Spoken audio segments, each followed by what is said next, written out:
پورے قرآن مجید میں سب سے زیادہ تفصیل جس جنگ کی آئی ہے وہ غزوہ بدر ہے. اب چاہے سورہ نساء ہو، چاہے سورہ انفال ہو، یا چاہے سورہ آل عمران ہو، سب سے زیادہ تفصیل سورہ انفال میں آئی. پروردگار نے اس جنگ کو ایک معیار قرار دیا، یوم الفرقان. حق اور باطل کا فیصلہ اسی دن کی بنیاد پر ہوا.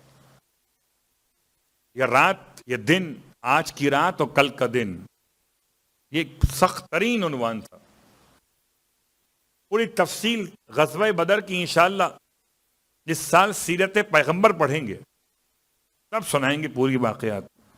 ابھی صرف بدر کے علاقے میں جنگ، اور جنگ سے پہلے خدا نے ایسا لطف و کرم کیا کہ رات کو سب کو نیند آئی 313 کو. آپ بھی سوچیں گے یہ کون سی بات ہے؟ قبلہ اگر یہ معلوم ہو جائے 300 افراد کو کہ مقابلہ 1000 سے ہے، نیند غائب ہو جاتی ہے. رات کو ایسی نیند سب پر آئی کہ بڑے اطمینان سے سوئے، اور جیسے ہی اٹھے خدا صبح نے نیچرل شاور آن کر دیا، بارش ہو گئی. اور بارش میں جب نہا دھو لیے تو رات کے سوئے ہوئے صبح کے نہائے ہوئے کیا تھے؟ پیغمبر کے چاہے ہوئے. 313 افراد میدان جنگ میں. پھر خدا نے اس طرف دھول مٹی، اس طرف فرشتوں کی جماعت اتارنا شروع کی. اب یہ پوری بحث ہے کہ فرشتے لڑے تھے کہ نہیں لڑے تھے، وہ الگ مسئلہ ہے. فرشتے لڑیں نہ لڑیں یہ اور بات ہے. قبلہ پتھر کو میرے ساتھ مارے نہ مارے مگر ہاں میں ہاں تو ملائے. تو یہ فرشتوں کی جو آنے کی مسئلہ ہے وہ 3 روایات ہیں. 1000، 3000 یا 5000 فرشتے آئے تھے. 1000 پہلی صف، 3 اس کے بعد، یعنی 2000، اور پھر 5000 بیک اپ پہ تھے. اتنا بڑا مجمع دکھائی دے. صرف 313 انسان سے انسان لڑے گا، یہ فیصلہ خدا کا ہے. ورنہ کربلا کی جنگ میں پھر فرشتے بھی اور قومیں جنات بھی، انسان کی جنگ میں انسان لڑے گا. اور یہی ہوا. بعض کمزور روایتوں میں لکھا ہے کہ فرشتوں نے لڑے تھے اور ان کی تلوار چلی تھی، حتیٰ کہ جبرائیل امین کے گھوڑے کا نام بھی لکھا ہوا ہزوم، ہاں یہ زے واو میم، وہ الگ موضوع ہے. کس نے نام پوچھا گھوڑے کا وہ الگ مسئلہ. جبرائیل امین میدان میں تھے مگر بشکل بشر لڑیں. لیکن لڑنا کس کو ہے؟ لڑنا تو انسانوں کو ہے. اور خلاصہ یہ بنا کہ رات بھر پیغمبر نے دعا مانگی، مسلمان سوتے رہے، نبی جاگتے رہے.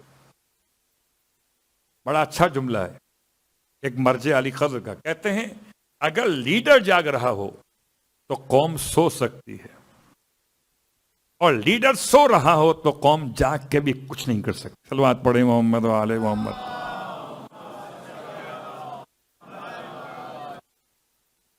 پیغمبر رات بھر جاگتے رہے. آج کی یہ رات پیغمبر اتنی دعا مانگ رہے، روتے جاتے ہیں، روتے دعا مانگتے جاتے ہیں. اور ایک وقت ایسا آیا کہ پیغمبر کو روتے روتے پیاس محسوس ہوئی.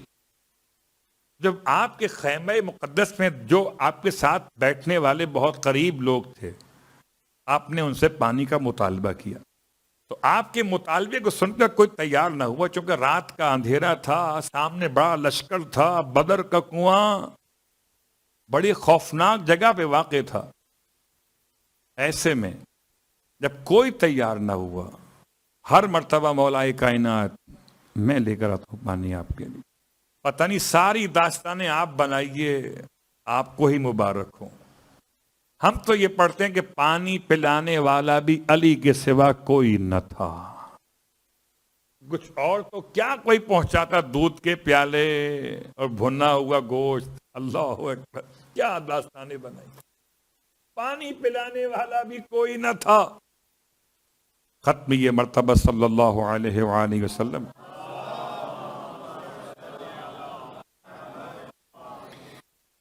اور اب مولائے کائنات چلے پانی بھرنے کے لیے، پہنچے بدر کے کنویں پر. بنی کنانہ کے خاندان کے شخص کا نام تھا بدر، جس کے نام سے کنواں معروف ہوا. وہاں پہنچے بدر کے کنویں پر آپ، اور پانی بھرا. پانی بھر کے مشکیزے میں واپس پلٹے. اتنی تیز ہوا چلی کہ مولائے کائنات رک گئے، بیٹھ گئے. پھر جب ہوا رکی، اس کی شدت جھکڑ کم ہوا، پھر آگے بڑھے. پھر جھکڑ چلا، پھر رک گئے. پھر آگے بڑھے، پھر جھکڑ چلا. تو اسپیڈ نارمل سے کم ہو گئی. یوں کہیں 3 جگہ اسپیڈ بریکر آ گئے. تو پہنچنے میں ٹائم جو پیغمبر کے ذہن میں ہے اس سے لیٹ ہو گیا.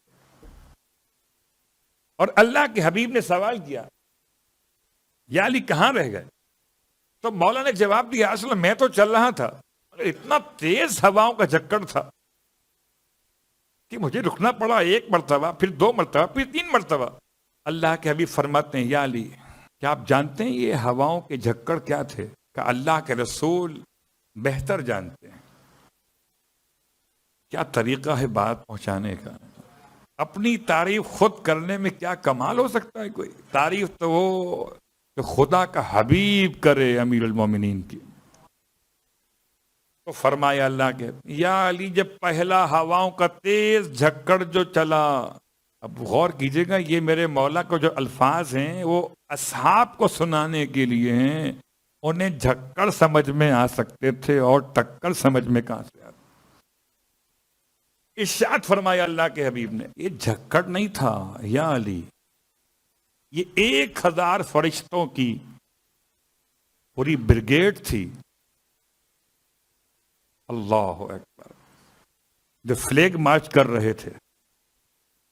جنگ صبح ہونی ہے نا، تو فرشتے رات کو آ رہے تھے، اور یہ جبرائیل کی سربراہی میں تھے. یہ 1000 فرشتے آپ کو دیکھ کر رکے اور آپ کو سلام کر رہے تھے. اللہ اکبر. اس کے بعد اگلا جب اب مرحلہ آگے بڑھے اور جھکڑ چلا ایک اور، اب میکائیل پہنچے تھے. 2nd بریگیڈ آ گیا، اور اس کے تمام سپاہیوں نے آپ کو سلوٹ کیا. یہ فلیگ مارچ ہو رہا تھا اور آپ اس کی سلامی لے رہے تھے. سلام کیا آپ. تیسری بار پھر جھکڑ چلا. اب اسرافیل آئے تھے 1000 سپاہیوں کے ساتھ. اسی لیے اس رات کو کہا جاتا کہ 3003 فضائل خدا نے مولائے کائنات علی ابن ابی طالب علیہ السلام کے لیے ایک رات میں رکھے. ایک رات میں 3003 فضائل. یہ 3 کون؟ جبرائیل و میکائیل و اسرافیل. اور 3000 کون؟ 1000 1000 1000 فرشتوں کی جماعت. تو جو محمد کو پانی پلا ہے اسے سقائے محمد کہتے. اور اس رات کا نام لیلۃ القربہ بھی پڑ گیا. یہ دعاؤں کی قبولیت کی ایسی رات ہے کہ اس رات میں خدا خود منتظر ہے. کوئی مجھ سے مانگے تو میں دوں اسے. یہ رات اسلام کی تقدیر کی اہم ترین رات ہے. جب اسلام کی تقدیر اس رات میں خدا نے بدلی تو مسلمان کی تقدیر بھی خدا اس رات میں بدلے گا. بیمار کو شفا اس رات میں ملے گی. پریشان حال کی پریشانیاں اس رات میں دور ہوں گی. اس رات میں خدا نے اپنے حبیب پر فرشتوں کی جماعت کو نازل کیا. اللہ اکبر. تو یہ رات لیلۃ القربہ کے نام سے مشہور ہوئی. قربہ کہتے ہیں مشکیزے کو، مشکیزے والی رات. اور بات سمیٹتے ہوئے صرف 2 جملے آپ کی خدمت میں. اسی رات کا نام ہے معراج کی رات. اور روایت امام جعفر صادق علیہ الصلوۃ والسلام، اللہم صلی اللہ علیہ وسلم، خدا نے اپنے حبیب کو 124 مرتبہ معراج پہ بلایا. 124 مرتبہ. ہمارے یہاں ایک ہی لفظ میں معراج مشہور، وہ بھی غلط. رجب کی 27 کی روایت معتبر نہیں ہے اہل بیت کے یہاں کے اعتبار سے. روایت معتبر معراج کی یہ والی رات، آج کی رات، ماہ رمضان کی 17ویں شب. پیغمبر تھے کہاں پر جب معراج پر گئے؟ بعثت کا 3را برس ہے تو کہاں ہو سکتے ہیں؟ ختیجہ طاہرہ کے گھر، یا بعض روایات میں جناب ام ہانی کے گھر. اب ختیجہ طاہرہ کا گھر ہو یا ام ہانی کا گھر ہو، خدا یہ کہتا ہے وہ تو میرا گھر ہے. کہ سبحان الذی اسری بعبدہ لیلا من پڑھیے آگے کیا ہے، مسجد الحرام، نہ کہ من البیت الختیجہ، نہ من البیت ام ہانی. آیت کیا ہے؟ من المسجد الحرام. خدا کی شان دیکھیے، اپنے حبیب کو معراج پہ بلایا تو کس کے گھر سے بلایا؟ فاطمہ زہرا کی ماں کے گھر سے بلایا. اچھا، اس میں کوئی بات اپنے مقام پہ سمجھیے تو سمجھیے، اصل موضوع یہ ہے کہ گھر ختیجہ کا ہے، خدا کہتا ہے مسجد حرام ہے. اگر قرآن میں یہ آیت نہ ہوتی تو پھر توسیع مسجد کے مسائل آسان نہ ہوتے. مسجد حرام بڑھتے بڑھتے کہاں پہنچ گئی؟ کیونکہ آیت کہہ رہی من المسجد الحرام، حالانکہ پیغمبر مسجد حرام میں نہیں تھے اس وقت. تو خدا کی نگاہ میں جس گھر میں فاطمہ پیدا ہو جائیں وہ بھی خدا کے محترم گھر کی طرح ہے. اس لیے کہ اگر ایک بحر کعبے میں ہوا ہو تو ایک بحر کو مسجد حرام میں تو ہونا چاہیے. مسجد حرام الی المسجد الاقصی الذی بارکنا حولہ. بس عزیزو، اللہ کے رسول معراج کے سفر پر روانہ ہوئے آج کی رات میں، اور کل کا دن بڑی خوشی کا دن ہے کہ کل بدر کی جنگ میں لشکر اسلام ایسا کامیاب ہوا کہ کہاں 313 میں صرف 14 شہید ہوئے، اور کہاں سامنے 950 یا 1000 کے لشکر میں 70 مارے گئے. ان 70 میں سب سے بڑا دشمن، اس کا نام ہشام ابن مغیرہ ہے، یعنی ابو جہل، مارا گیا. تو کتنا بڑا کل خوشی کا عنوان ہے، جہل کا باپ مارا گیا ہے. تو علم سے محبت کرنے والوں کے لیے تو کل عید کا دن ہے. ابو جہل مارا گیا، مذاق بات چھوڑیے.